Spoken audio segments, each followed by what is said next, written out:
Hi, I'm Ann Dolan, and today we're talking about how to make homework a little bit easier for your child. Let's discuss issues surrounding the child who can be highly emotional at homework time. Can't make me do homework. I'm not going to do the homework. Yeah, you are. Get over No, I'm not. No, you're not. Get over your bed and do the homework. Make me. These kids often have low frustration tolerance, which means that when tasks become difficult, they become very frustrated and often become highly emotional. Battles ensue with parents. No! Now, Ethan, it's time to go. Tears flow and they often shut down, refusing to do any further homework. These kids need a lot of positive encouragement and they need a lot of structure so that they can be successful, just as other students, to get their work done. Kids that are emotional during homework time often have an underlying learning disability or attentional issue. Things are difficult for them and they say it's too hard because they truly believe it is, and the work may be out of their scope, or it may be within their ability, but they consider it so incredibly hard that they become easily frustrated. Kids that are highly emotional during homework really feel that their assignments are incredibly overwhelming. They see them as big mountains to climb instead of taking every step at a time. As parents, we can help our kids feel less overwhelmed by breaking things down for them. So instead of giving them an entire worksheet to do and saying, go at it, doing something as simple as folding it in half and having them complete just the top half first, take a break, and then the second half. Or having them do questions 1 through 5, giving them positive reinforcement, telling them they're doing a great job, and then having them continue on. So little bits as opposed to large pieces is often the key to working with emotional kids. And they have to know the expectations up front. Even something as simple as a math worksheet may feel overwhelming to an emotional child.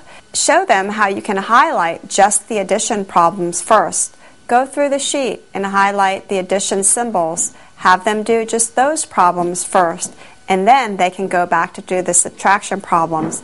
It's just another way of breaking something down into little pieces. Set the timer for a shorter period of time. Let's say your student has a 20-minute reading assignment, but you realize that they may not be able to sustain a focus for that long. Set the timer for 10 minutes, and when it goes off, regroup, let them take a break for just a couple minutes, and then have them set it again for the other 10 minutes. But the more you can do to help your child take ownership over the process, the more your child will be eventually an independent learner. And finally, one more tip is to use a mirror. Mirrors are great during homework time because kids can look up, see that they're off task, and get started again. Studies have shown that mirrors not only increase on-task behavior, but also increase accuracy during the homework process. If a child's behavior is unacceptable at homework time, consider a token economy system. This type of reward system is simple to implement. You list the expectations that you have for your child during homework. In my house, I work with my boys on 4 things. They're required to show me the assignments that they have, get their homework done independently, show me their completed work, make corrections if necessary to that completed work, and also they have to do it without complaining. We agree that I can give them up to 2 warnings, but after that they don't earn a point for behavior that is unacceptable. So they have a total of 4 points they can earn, and each point is worth 15 minutes of video game time.